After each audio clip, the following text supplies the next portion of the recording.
I think a big thing was that I didn't have a minute to breathe to evaluate the situation. I didn't have time to be like, okay, what's going right here? What's going wrong here? I had conversations with my husband. He was like, maybe you should close. And I was like, nope, it's going to get better. It's going to get better. The sales will go up. The sales will go up. And this was like the moment when I was like, I don't think this is going to work out. I can't do this anymore.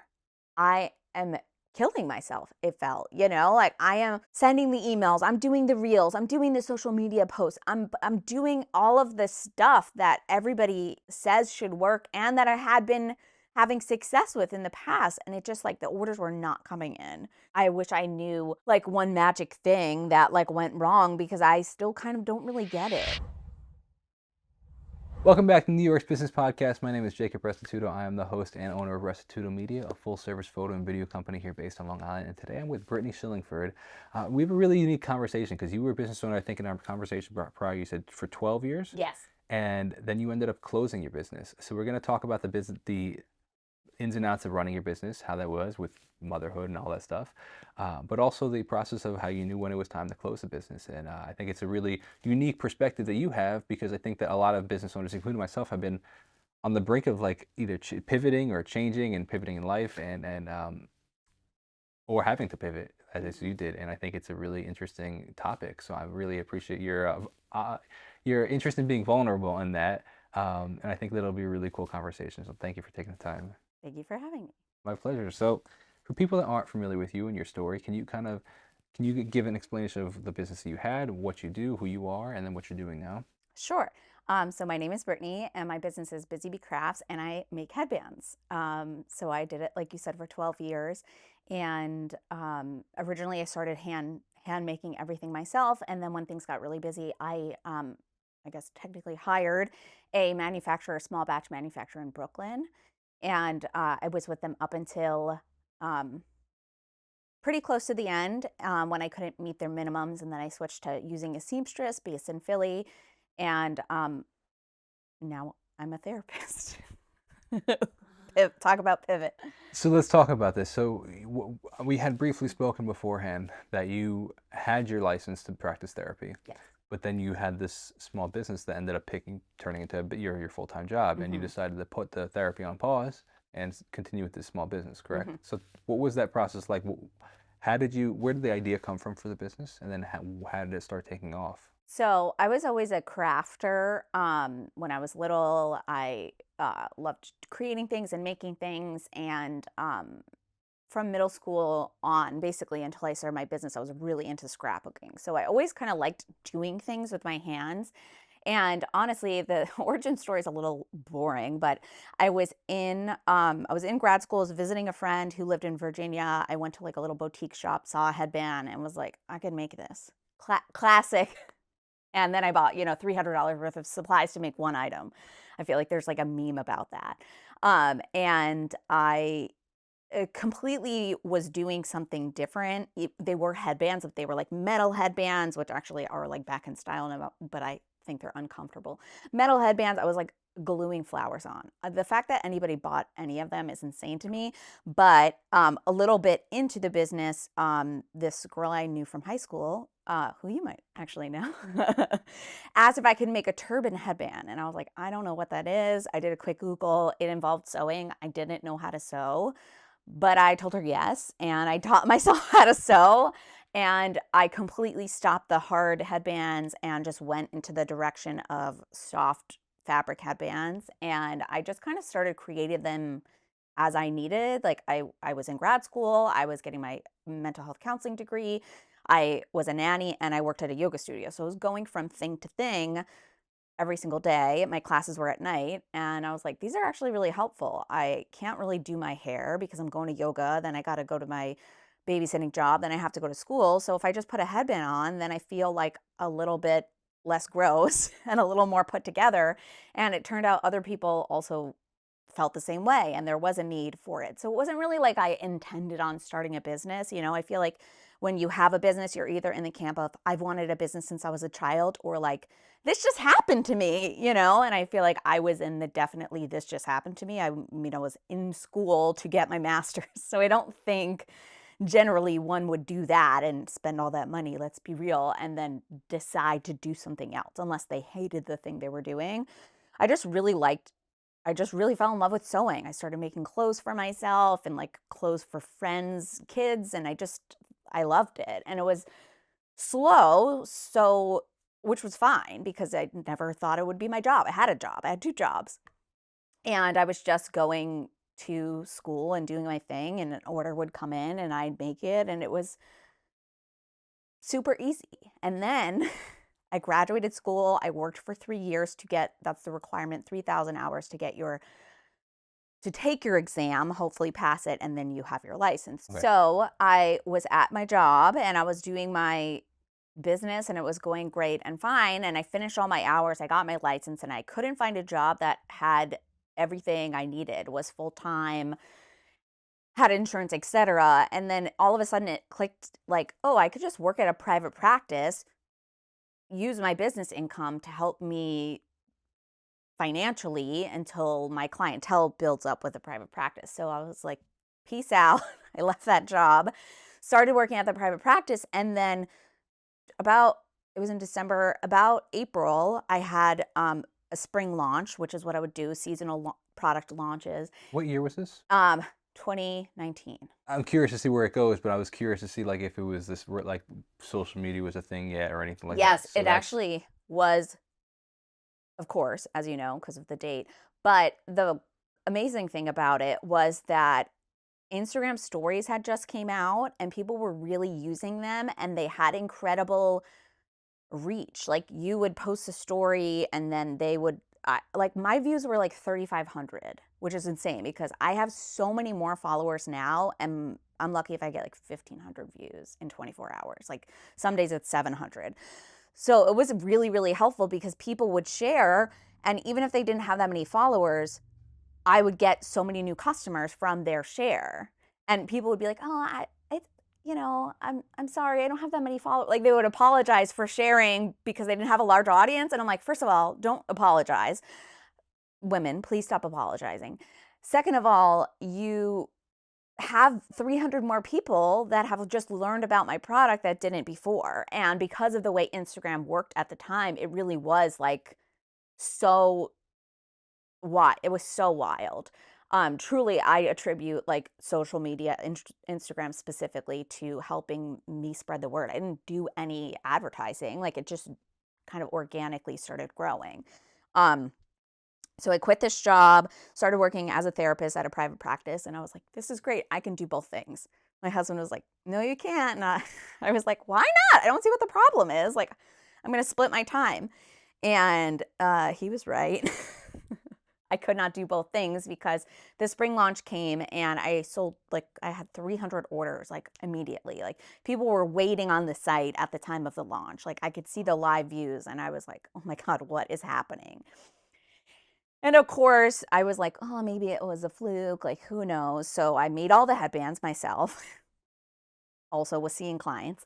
And then 2 weeks later, I finished everything up and I had another launch and the same thing happened. And I was like, okay, I don't think I can do both these things because I was sewing everything myself in our house.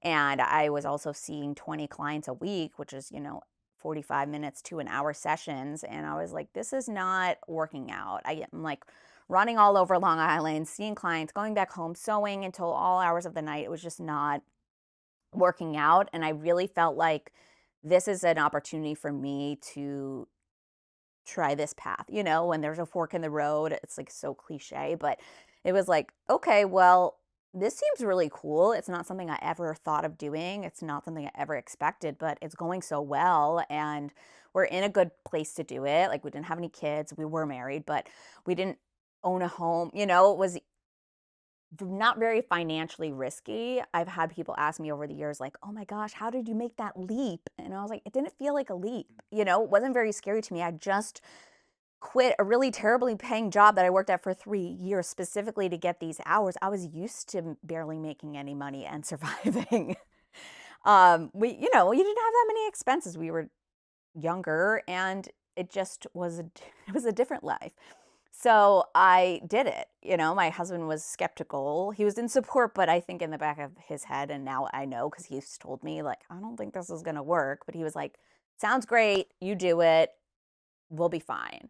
And then I had the summer launch in June, and I sold, I don't actually know how many headbands it was, but I had 800 orders.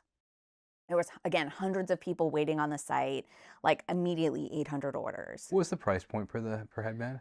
Honestly, that's a great question. I think it was probably like 12-ish at that time. Yeah, I would say like $12. It's of course like Well, sure. fluctuated throughout the Sure, yeah, years. and different. I'm sure there was probably different pieces that were more or less, but Yeah. cool. I was just curious. Yeah, Yeah. Yeah. So for it was pretty context. wild. It was pretty wild. And I was like, okay, so this is confirmation that Yeah, this path is okay. I've done the right thing. But then it was incredibly overwhelming because now here I am having to sew all of these items myself, even though, I had quit that job, but still, like, there's only so many hours in the day and you need to take care of 800. Oh, you yourself. do one, you have And 799 for left. reference, each headband takes about 10 minutes. Okay, That's a lot of minutes. It's a lot of minutes. It took me 7 weeks to finish everything. And I had to have people help. Like, I on social media was like, hey, anybody want to work? And I had a couple people I knew, and then one person who was just kind of like random. I don't know. I think she found me on Instagram. She came to help, but none of these people could sew. So they were helping me with like turning the headbands right side out, ironing, and other tasks. And there were headbands all over my house, like all over in the dining room. I mean, that I was working out of our spare bedroom, but that only has so much space. Um, and yeah, it was really, really wild. And then that's when I decided, okay, I need to get a manufacturer because, which I didn't even know was a thing. I reached out to a friend who also had a small product based business. I mean, we were mostly acquaintances at that time. And I just said, this is a long shot, but do you have some time that we can talk because I really need help? And she graciously gave me her time and had a phone conversation. And she was like, this is what you need to do. You need a small batch manufacturer. And I was like, what the heck is that? It's exactly what it sounds like. They have low minimums for handmade products, and they're all handmade by a team of people. And it was located in Brooklyn. And I went to meet with them, and I was it's like, fascinating actually. let's do it. I'm curious. Let's just talk about this for a second because I think that it can be beneficial to a lot of other business owners. Yes. Can you go a little bit more into detail on the small batch manufacturer? Because it's just, I think everything I think that a lot of businesses would be looking for, Yeah. and I Yeah. don't know why more don't talk about I it know. I'd never heard of it. I don't think I've ever even heard anybody else talk about it since. because to me it almost sounds like what you would, what a lot of, not you, but a lot of businesses would then outsource to maybe overseas. Yes. So the Yeah. fact that they're handmade still in America and Yes. in That Brooklyn was really particularly, important to me to agreed. keep it because my whole thing was handmade in New York. And I just didn't feel like it would be authentic to like Yeah, not do that and then have to like I just wanted them to be handmade. I wanted them to be made here. I know a lot of people outsource and that's perfectly fine, nothing against that, but I just felt like I was very nervous about it. I had this weird I mean, I guess maybe it wasn't weird. I had an anxiety about announcing that I had done this, and I waited several months to tell people because I just didn't know what the reaction was going to be. I thought that they would be like, "Oh, I want you to make them," or I was nervous that they were going to be like, "Oh, are they not going to be the same? Are they not going to be good? Is the quality going to, I like have a there's couple just questions concerns." about that. I totally validate those concerns because I think I would have the same exact concerns. But I have a couple questions. One, I'm assuming based on being in your shoes, similarly, like with announcing maybe, and people actually end up being supportive. Like, wow, I'm so excited. I'm assuming that Yeah. the response Yeah. that they were excited that you were even at the point that you needed to Yes. outsource, which is cool. Yeah. But it's funny how our brains can play tricks on us. But I'm curious that why you decided you needed to share. Like, what was your thought process behind that? I think I've always been very transparent on social media. When I was making everything myself, I was very open in stories about the process, where I was at, why your order's taking 6 weeks, and because I would get emails all the time. I didn't know it was going to be a long turnaround time so it's not like when I did the launch, I let people know that's how long it was going to take because I had no idea. I couldn't even imagine that I would have 800 orders. So I felt kind of like as a consumer of products myself, I would want to know and be involved in like, hey, what is going on? Why is this taking so long? Like everybody forgets that it's not just them. Like you get in you they order something and they're like, I don't understand. I just ordered one thing. It's like, okay, well, the 800 way people. production works is even when you're one person, you have to do things in batches. It's the most time effective method to do things. If you're doing one headband from start to finish times 800 plus, that's not a that's not efficient. It doesn't make sense to do that. You cut everything out, then you sew everything, then you turn it all the right way, then you iron it, and then you close it. And that makes everything take the same amount of time, meaning like it's all done at the same time versus doing one, where someone might get their order faster than someone else, and maybe it will go in the order they were received, although they were received essentially minutes apart. But it doesn't make sense to do that. It doesn't make sense to that's just not how it works, you know? Like even with the manufacturer, that's how they do it. They cut everything. They sew. It's the same exact thing, even though there's like 5 people, let's say, making the products instead of just one. I'm curious how that can be cost efficient. Obviously, it was because that's Yeah. how you did it. But Yeah. it's surprising to me that I'm asking actually more not out of criticism, but out of genuine Yeah. curiosity because I think this is pretty incredible, Yeah. and I just find it really surprising that they can hire people at a rate that's worth it to you, particularly for a product that's not it's not $500 per Yeah. product, it's Yeah. $12 per product. That there's Yeah. still enough room for markup, and then shipping because that was another thing. Did you charge free shipping? Was it free Yes. shipping or did we No, I charge for shipping? always charge shipping. I didn't start offering free shipping above a certain amount until like fairly recently. But so to answer your question, it wasn't cheap. Like I certainly could have paid half or less than that if I went outside of the United States. It was I had to raise my prices because I couldn't make it make sense. But the problem is that probably I should have had them higher before my prices. Interesting. I mean, I know that for sure now, having like kind of gone through the process of figuring out why my business isn't working and ultimately deciding to close it. I think that was one of my problems, is that my prices were not priced accordingly because people don't value their time. So if you're doing it yourself, you're just thinking about like, oh, I'm just making this and that's it. What else would I That be doing? this fabric costs this, the thread costs this, do a little math. And like, yes, I did include my time. I would include the 10 minutes and like do some like minimum wage calculation.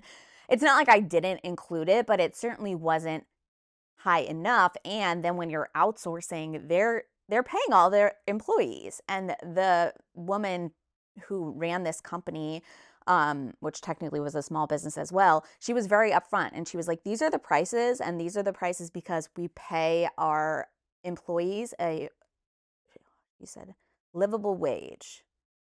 And I was like, okay, I like that. I think people should pay their I agree, employees yeah. a livable wage that in New York City, which is very high. Which is different than a minimum wage because the minimum is just hitting the Exactly. bar requirement, where livable, as it's been explained to me, is a wage that actually they can survive on, and or Yes.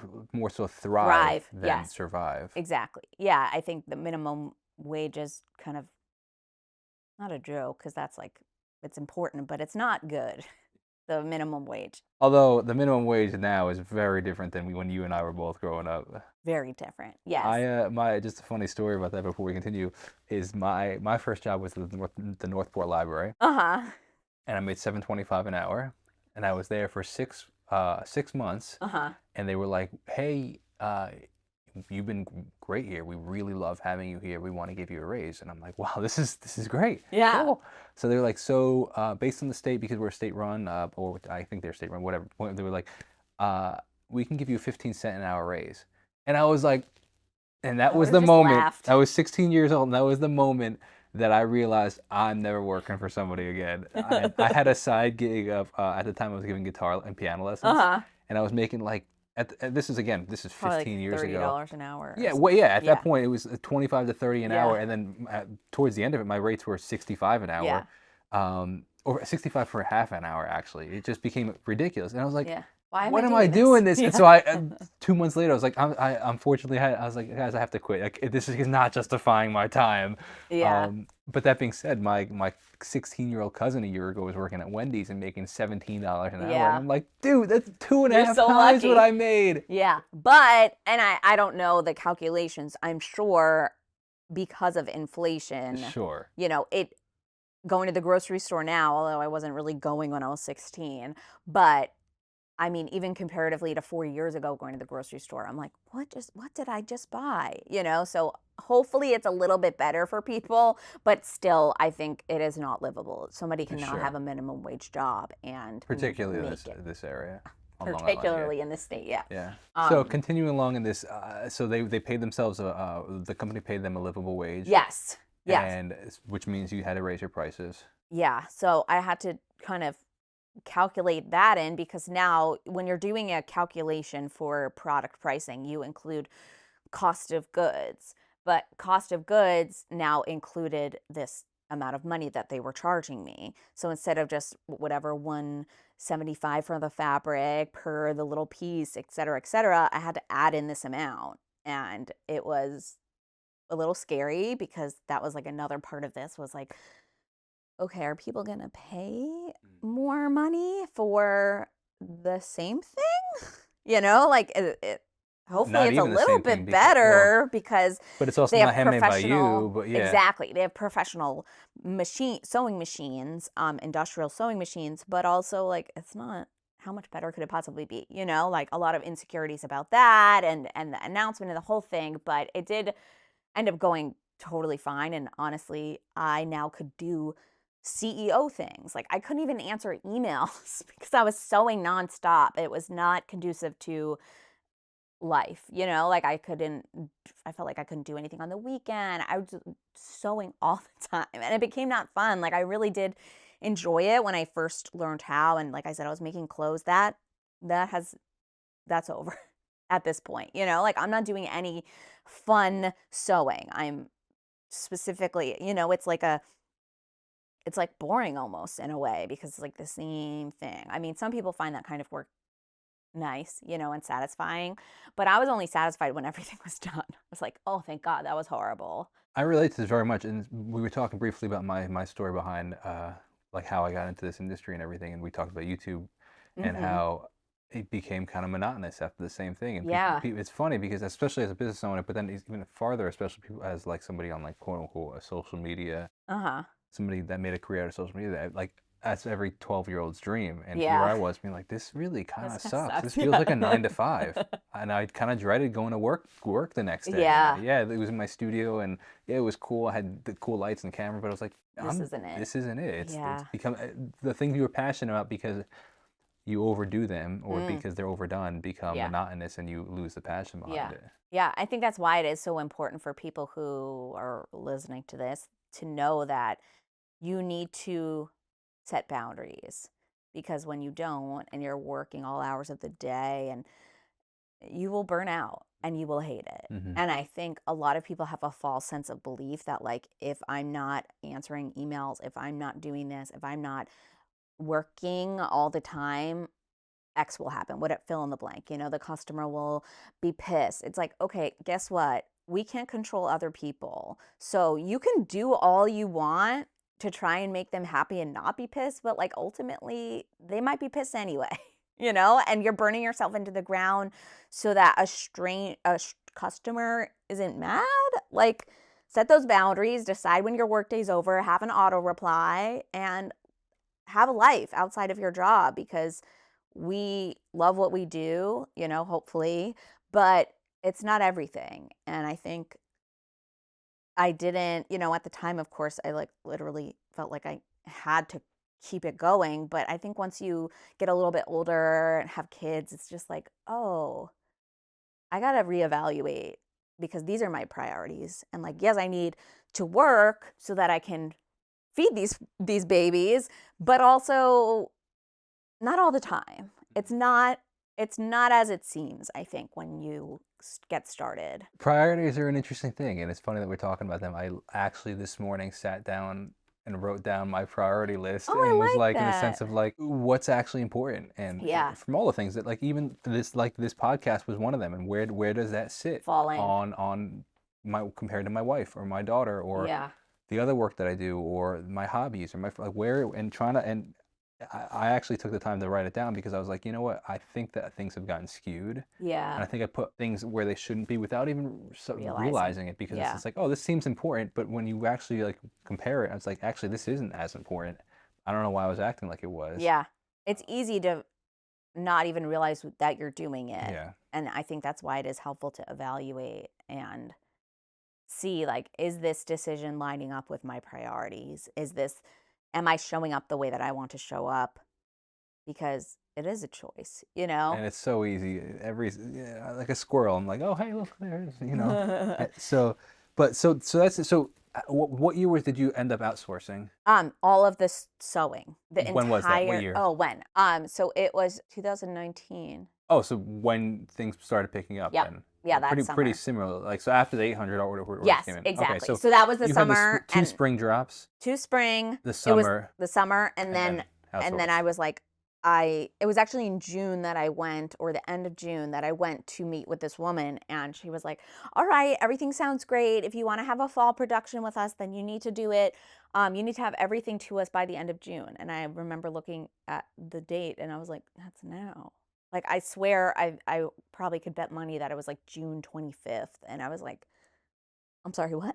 Like, I got to get bulk fabric. I got to figure out how much. Like, I don't know. I have to make predictions now that I've never had to make and get it to you somehow so we can do this. Okay, thank you. Great to meet you. Gotta go. Like I gotta get to work. Talk to me about the production, the predictions. Oh my gosh, this was one of the biggest. Honestly, this is probably part of not the downfall, but like part of what got me into trouble is that you do predictions based on past. Performance. Yes, that's how all businesses run. And so that first one was amazing. It's completely sold out. Everything's sold out. And I think I had 50 of each headband. So each headband comes in 5 styles.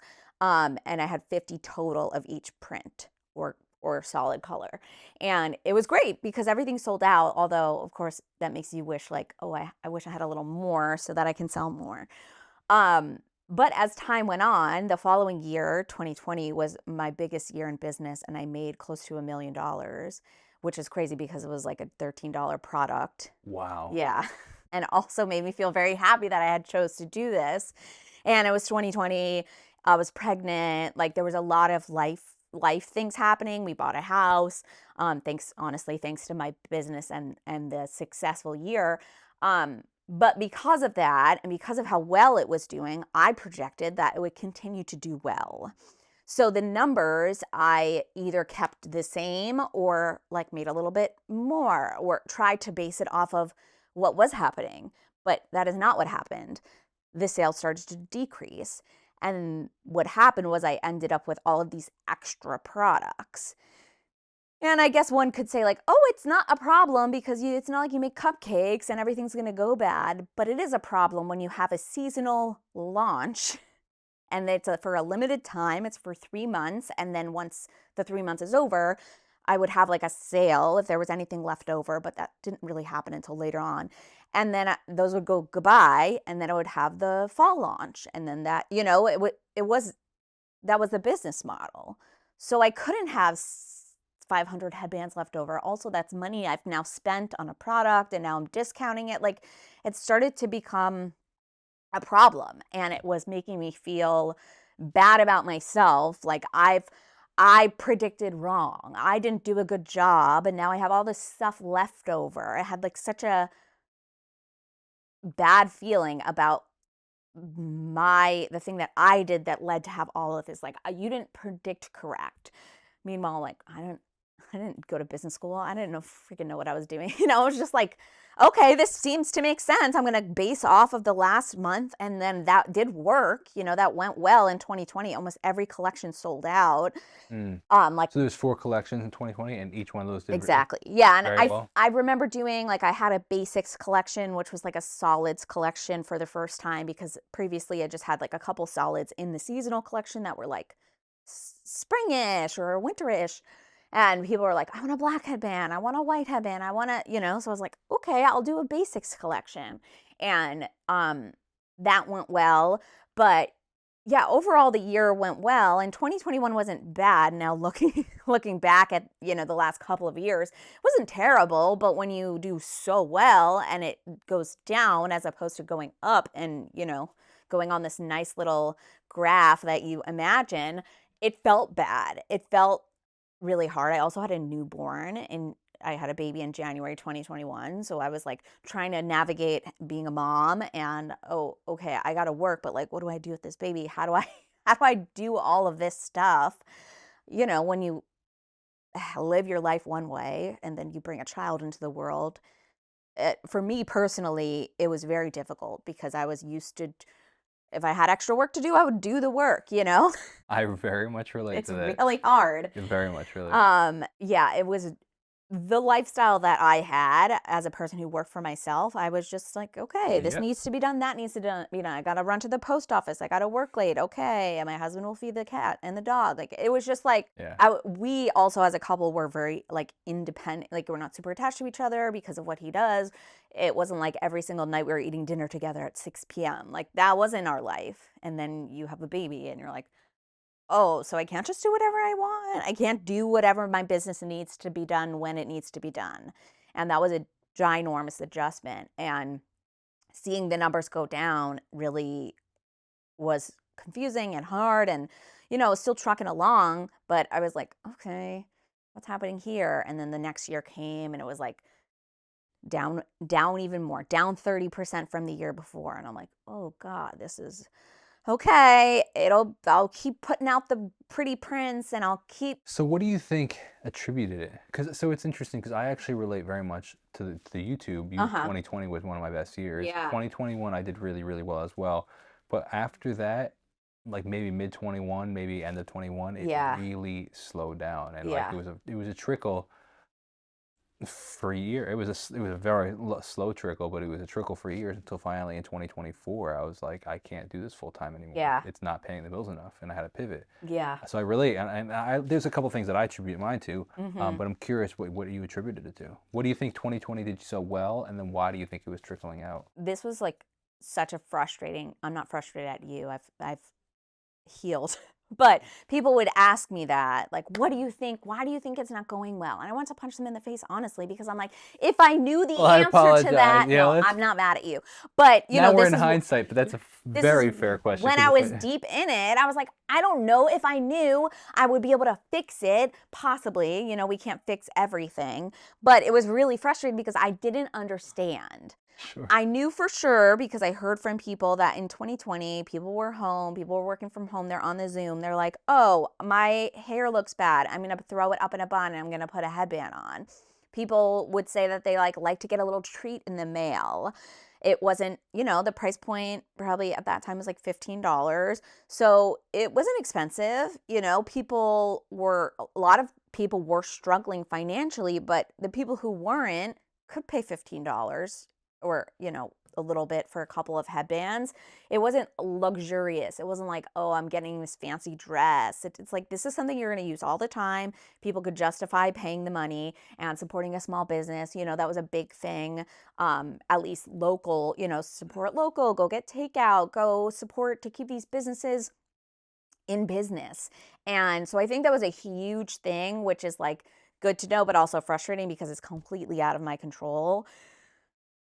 But that is how things are sometimes, like we can't control if you just have a really good year because of all of these environmental circumstances, then cool, but like, how do you keep that going? And I think that that really was a reason why it did do well that year. And then the next year, like similar to you, it wasn't horrible looking back, but it did feel like, oh no, it's less, everything's less than what just happened. Like, I don't understand. It was going so great. Um, but otherwise, I'm not really sure. I think a big thing was that I didn't have a minute to breathe to evaluate the situation. I didn't have time to be like, okay, what's going right here? What's going wrong here? I just kept it going, like I said, I had all those leftovers. Like, I didn't really look at I didn't look at my expenses, like I paid attention to some extent, but I wasn't really thinking, of course we would always make changes if we could, reverse time. I wasn't really taking the time to think what is working and what isn't working. And I I think think it's hard to in those moments though. it felt like I was just trying to survive, but like in a good way. In 2020, it was like I'm pregnant and my business is booming and I'm so busy and I'm trying to. So you said you made close to or over $1 million, Yeah. right? That's gross revenue for the business? Yes. So that's like 100,000 headbands that you sold then, correct? Or no? Probably. I Right, mean at like $13? yeah, I mean it includes shipping and like that amount of money. But yeah, it So was a even lot of like headbands. 80,000 It was a headbands lot is of still. headbands. Talk to me about the minimums. Curious back going back to, I'm just super fascinated with this the New York based. Yeah. What was the phrase it's called? Small batch Yeah, manufacturing. the small back manufacturing. Yes. So tell me about the minimums. What does that structure look like? So the way that they did it, and I'm Because sure it's just, I'm sorry to sure. interrupt you, but just for context of the question, you go in there in 2019 and you sell 800 and you're like, Yeah. hey, I need maybe 1,000. Yeah. But then in 2020, you're selling 80,000 Yeah. is a Yeah. very significant difference. Yeah. So the way that they did it was, like I said, I had 5 styles. So it would be graphed kind of like on a spreadsheet and it would say like purple floral, black, blah, blah, blah, blah, blah, blah. And then it would have the styles and then the counts for each. So the tie, which is this, was a column. And as long as all of the ties added up to 500, we were good. If it was less than that, it was not enough. So some of the time I would have to add 2 collections together, like the basics and the whatever spring, whatever it was at the time that I was doing that same one, and put them in the same batch so that I can make sure I hit the minimums. I remember specifically having those 2 together. And then eventually towards the end, I just couldn't hit those numbers. And she said, we'll work with you. But then like she didn't work with me.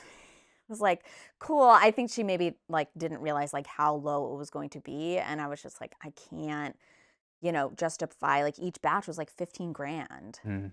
I didn't have 15 grand up front. Like I didn't, and also I didn't need those products.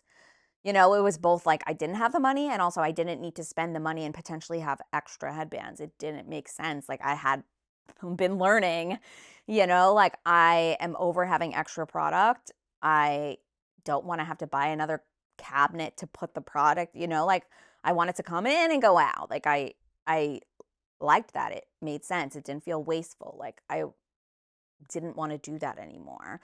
And then that's when I found a seamstress to sew for me, and she would make them just exactly what I needed, rather than like, well, I guess I'll take 10 extra of these because I need to hit that amount. Um, and that was really, really helpful to have somebody that I was working with in that way. Like this company was great, but it was a company. This person is one person, and I could say like, hey, I did a seasonal subscription box as well. So that was 4 times a year, and it was one of the best things, and it's so, so fun. So there were surprise seasonal boxes, a gift, 3 headbands, and a gift from another small business. Wow, that's cool. So what would happen was I would have to guess how many of those I needed, and then sometimes it was wrong.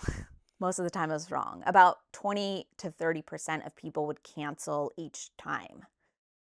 So, but it took me a while to like get that.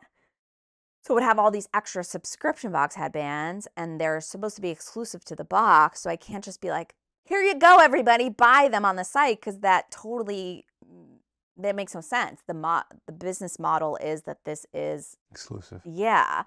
And then when I started working with this seamstress, I would have the boxes go out for sale, or the charge be charged for the reoccurring people, and then I would tell her exactly that amount. So it was so much easier because I was able to only have what I needed, and then I would do like maybe 10 more or something. What was her name? The seamstress or Oh, the seamstress. oh, the Yes, seamstress. I a wasn't sure if seamstress. you referenced that specific. Oh no, her name is Andrea.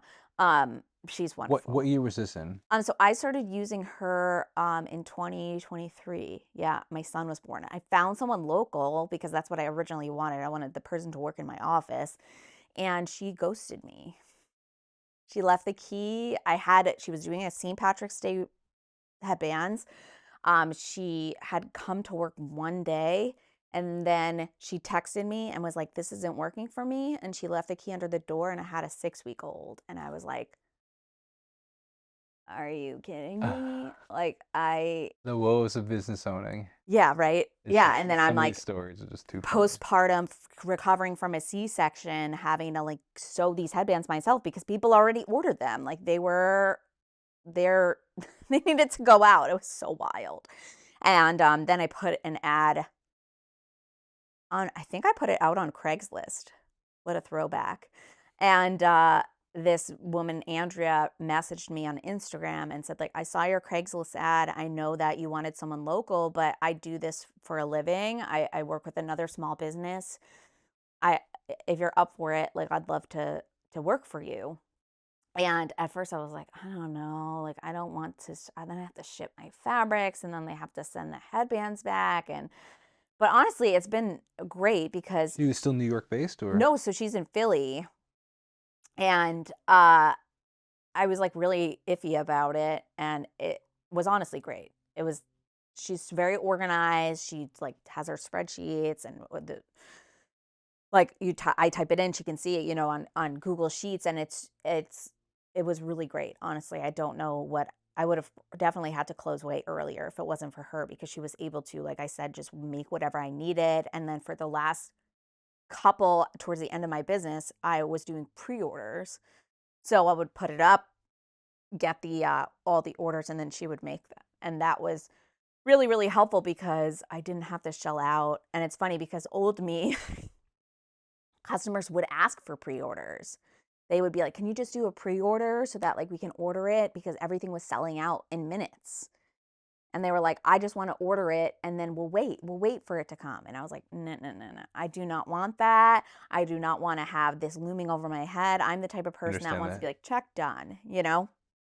But then there came a time when that was not, I didn't have $5,000 to pay her. I needed to sell in order to give her that money. And it sucks. Like it truly sucked so much not going from having, money to do your production to not at all and being like, okay, what credit card am I going to use to charge to pay the seamstress? Like truly was honestly the worst.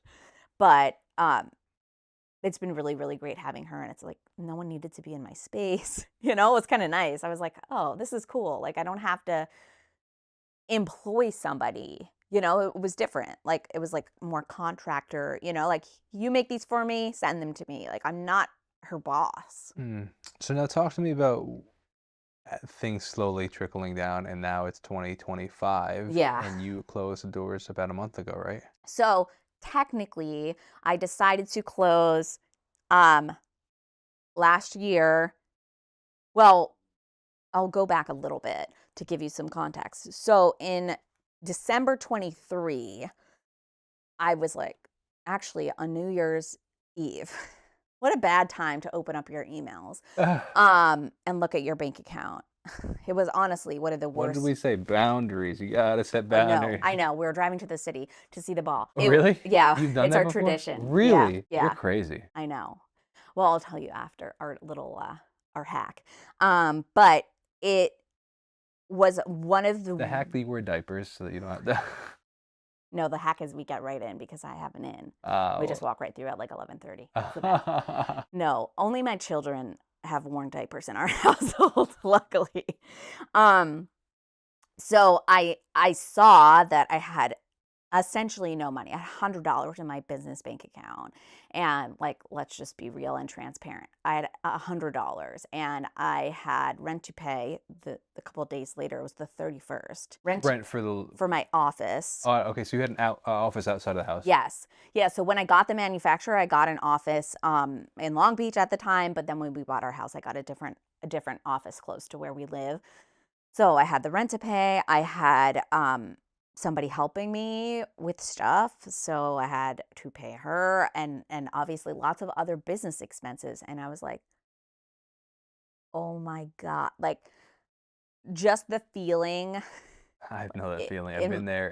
it was Yeah, horrible, it horrible. sucks. I have a 3 and a 1-year-old at home, or 2, oh, 2 and almost 1. Um, and I was like, "What am I gonna do? Truly, what am I?" And then we're about to go out to I'm dinner with like re-feeling all the 12. anxiety that I felt because of my business slowing and all It's this stuff. I'm it's reliving it through I your had story. already known, obviously, that things were slowing down. Yes. Like, I had conversations with my husband, and he was like, "Maybe you should close," and I was like, "Absolutely not. You have to pull it," what's the saying? "Pull it from my dead hands," whatever. Yeah.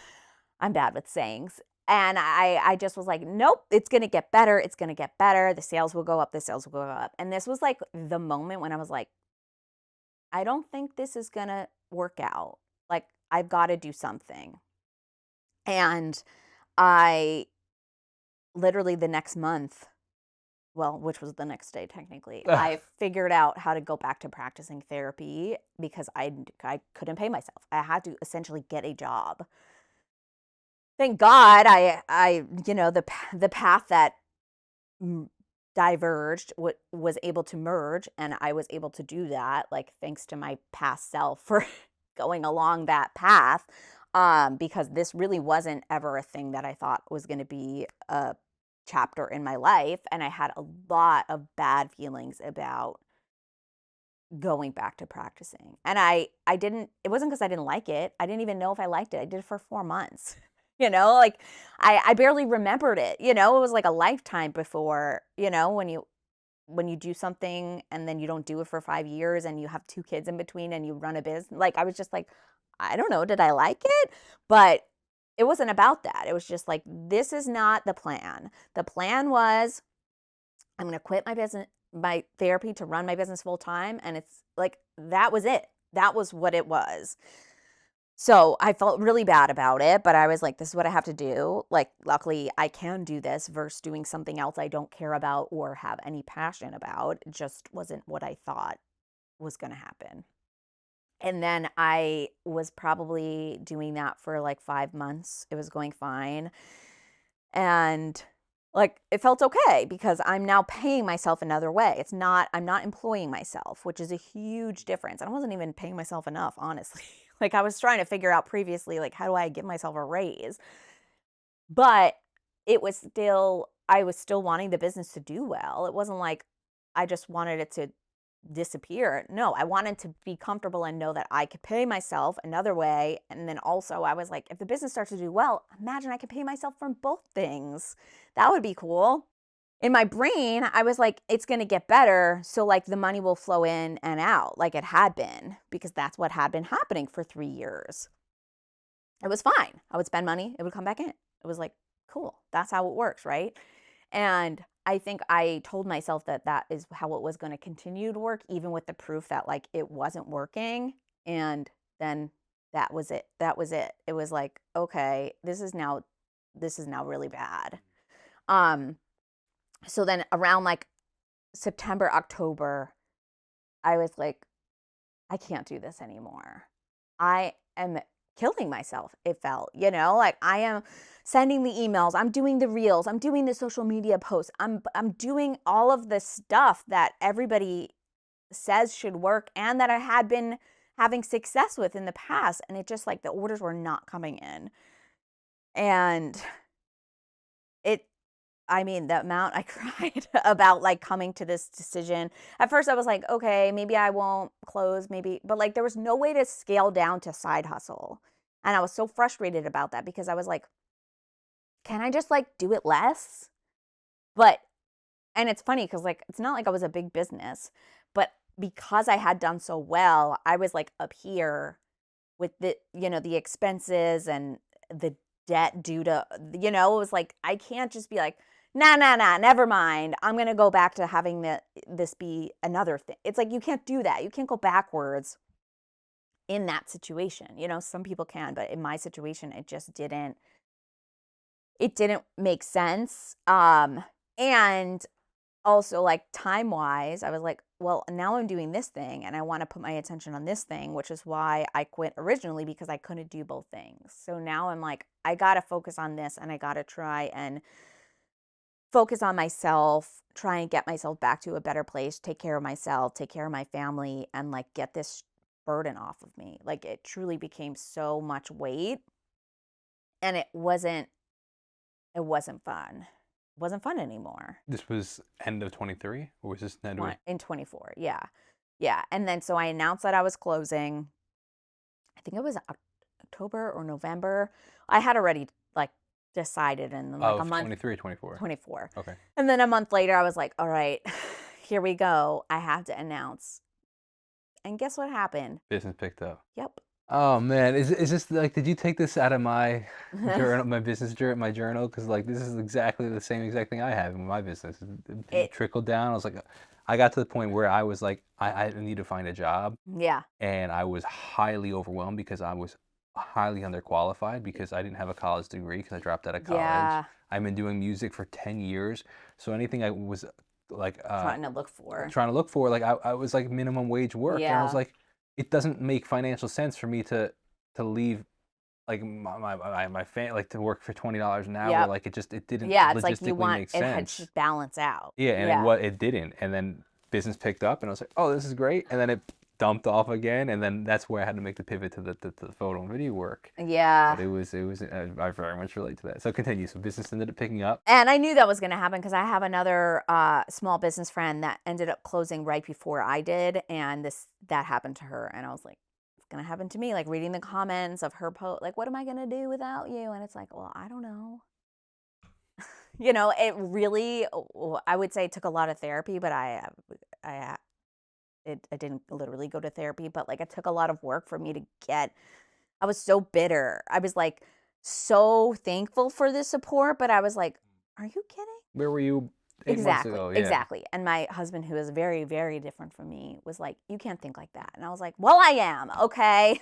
He's like, you don't even know if that's true. I had these like beliefs that like, if these people were here previously, then like I wouldn't have to close and things would be fine. And he's like, you don't actually know that. Like you're telling yourself that, and then you feel terrible about yourself or terrible about the situation. But like, you don't actually know. You might have been in the same exact situation right now. Like, it's not an exact correlation or causation.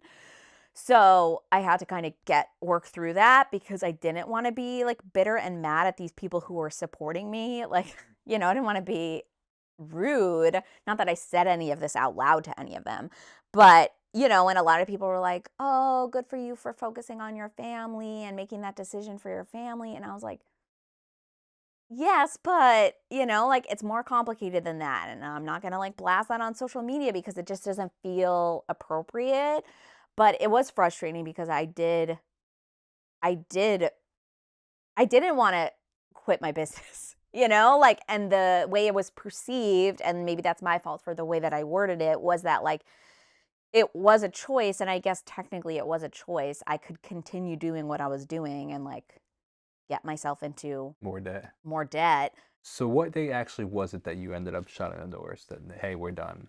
I don't really have like a technical. So the thing that happened was I originally was like, okay, December 31st, let's start off a new year and have it be done. Of 24 or 25? Like 26. 25 would be, I would have no business at the start of it.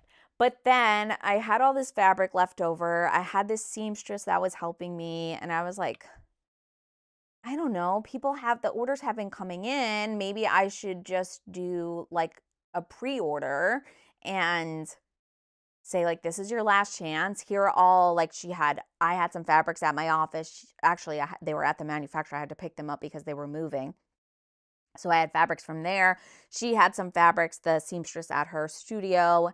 And there was a lot of stuff left from the winter collection because it was in November. So it was like around this time.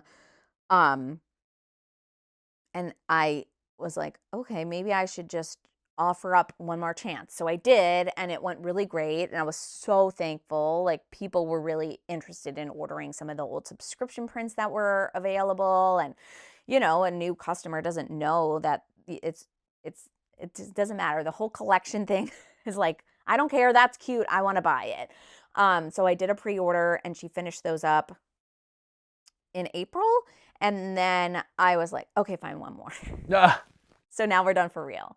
That just happened this month, and it closed on the 14th or 15th. And I was like, I had gotten a couple DMs, some emails like, "Oh, I missed it." I'm like, I don't know how I sent out a lot of emails. But I talked to the seamstress, and she was like, it's totally fine. I'll update the numbers. I'll update what we have left, and let's do one more." So that's closed now. So she's making those. I'm gonna ship them out, but like you can't purchase anything. So how do you feel about that? Oh, I'm flipping the script now that asking, that's a typical Asking the therapy question. therapist. Yeah, that's such a classic therapist question.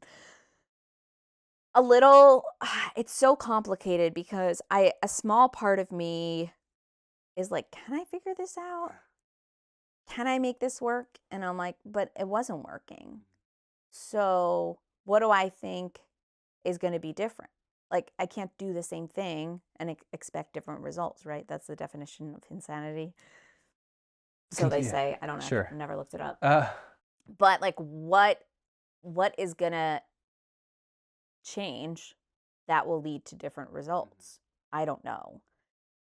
But I don't know. It's very complicated because I loved it. I really loved it, and I love supplying myself headbands and being able to get whatever I want, and the joy that I get or got from people messaging me and saying like, I've been struggling with something, I've not been able to, get myself ready, I've had hair loss, I had cancer, whatever the reason is that they're not doing well or feeling well, and they tell me that like being able to put a headband on and like feel more put together and better, therefore better about themselves, is so wonderful. As somebody who did go to school to be a therapist and to help people, when I was just doing my business, I was like, am I helping people? And then I would get these messages and be like, oh, I am helping people. Like, this product is more than it seems. It is something that helps people who've literally been struggling and surviving cancer feel better about themselves. Like, that is amazing and so fulfilling. So to not do that anymore is sad, but then on the other side, it's like I go to bed and I go to sleep. I don't sit in my bed with my laptop doing work, which is literally what I did for 12 years. Like, the entirety of this business, it's been a second job. And when I didn't technically have a second job, when it was my full-time job, then I decided to have children. So then it was a second job because, as you know, because you have children, being a parent is a job. We don't get paid, you but it is a ton get of paid in work. hugs and kisses. True, that is true.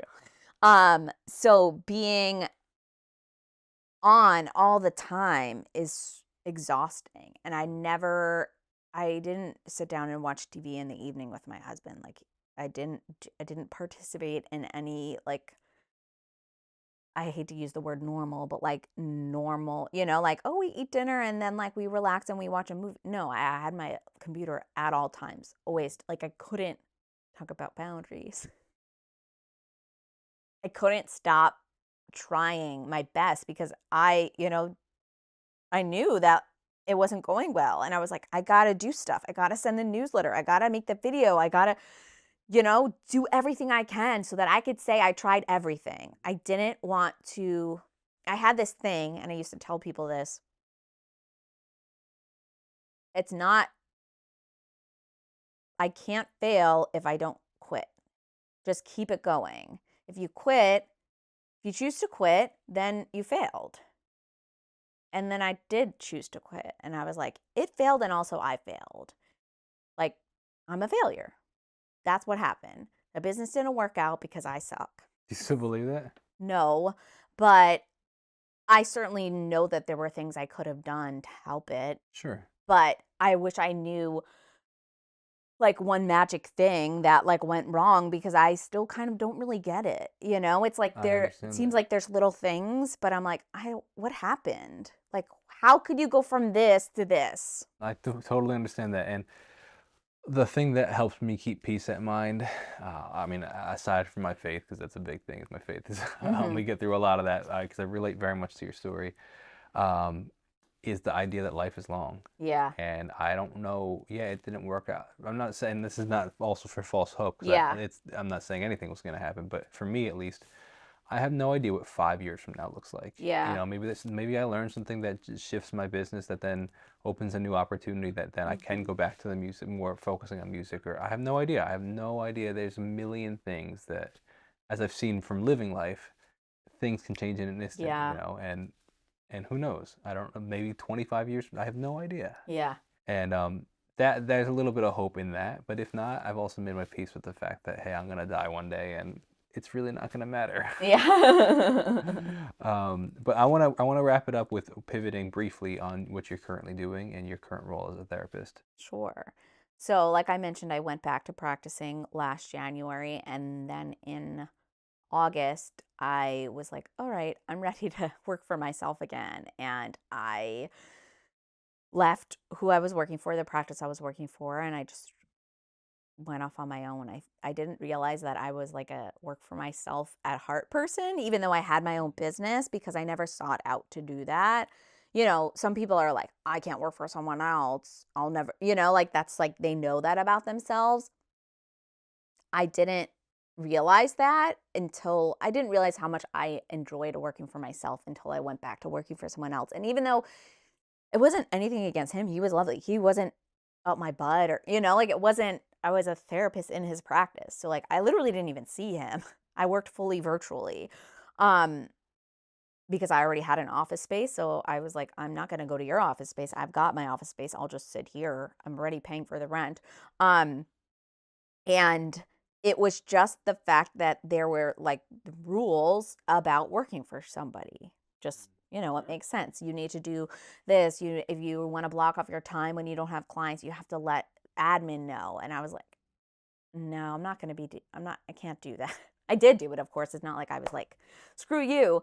But in doing so, I realized like I need to be able to do what I want to do. I feel like as a parent, like one of the hardest things about thinking about leaving or closing my business is the flexibility of it. Like I had my kids the entire time that I had my own business, and it was my full-time job, and to be able to be like, "Oh, one of them are sick. Okay, I'll stay home." Like I was like, what am I gonna how am I gonna do that? Like I can't really work for somebody else. And I didn't want to lose that flexibility and lose that like, oh, I don't wanna we're gonna go on vacation in this month. So I wanna be able to do that. I don't wanna have to ask for approval. Like I'm 36 years old.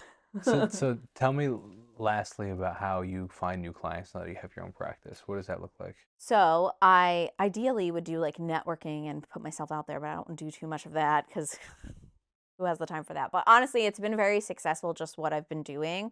I have a Psychology Today profile, which I think every therapist has. I mean, it's not a requirement and you do have to pay for it, but it's really great and it's a great tool. I tell people if they need a therapist to go on there because it is so easy to like look at the person's face, get their vibe, read their bio. Like some therapists have videos on there. Like it's really nice to feel like, oh, okay, this person seems cool. This person seems like they'd fit with what I'm looking for.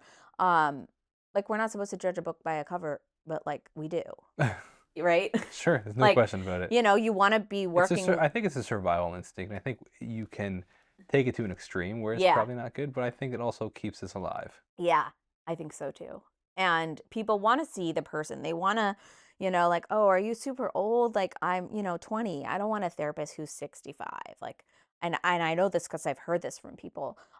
So it really is such a great website, and it's a great way to find people who take your insurance. And so that's pretty much where I find most of my clients. I have a couple of clients that have referred me to like friends, or like they refer someone, someone mutual friend, whatever. But for the most part, I do feel like Psychology Today is really like not sponsored, but should be Yeah, why? If they really. want to reach out. We're here. Really been wonderful for me to get. new clients. In conclusion, what does the future look like? What's coming next? Anything coming next? Well, as you just said, who knows? Yeah. Uh, which a lot of people have said to me, like, who knows? Maybe you can bring it back. Well, who knows? Maybe you do something different, but you use what you learned in that. Yeah. And Yeah. I had no idea that I was going to run a business. Like if you had asked my 10 years ago self, I would have been like, I'm sorry, this is going to be my job. So thinking about the future, the same thing could apply. Like, I don't know what's going to happen. It's so hard to picture your life somewhere because it's like it hasn't happened yet. Like Mhm. I have an Sure. idea that like I want to continue what I'm doing and maybe incorporate some other things, possibly someday have some therapists under me, but that's down the road. Um but I feel like my main thing now is just like getting established, getting comfortable, doing this again, brushing up on my, continuing ed courses and really doing the best I can to figure out how to help people because ultimately that is why I went to school for it and that is what I want to do and it's been incredibly fulfilling. Like I'm lucky I still really like it because I was a little like, "Uh-oh, hopefully this works out." And it's been really lovely like having people come to me and entrust me with their stuff and be able to guide them and help them get to where they want to be. Yeah, it's fascinating, and I really appreciate you sharing your story and just the vulnerability that you had in sharing the whole story. But also, I think there's a lot of insights I think that people can learn from it. So Yeah. it has been an absolute pleasure speaking with you. You And too. yeah, so if you are a business owner or you know any business owners that you think would be a good fit for this, have them definitely consider reaching out. And I really want to thank you again because I think this was a really insightful conversation. I think that it's a lot of things that I think maybe not every business ends up closing their doors, but I think Mhm. a lot of us get close to it and can relate to those feelings and hopefully can take something in and learn from your story. So it's Yeah. been an absolute pleasure. So thank you so much. Thank you so much. Absolutely. Great to be here.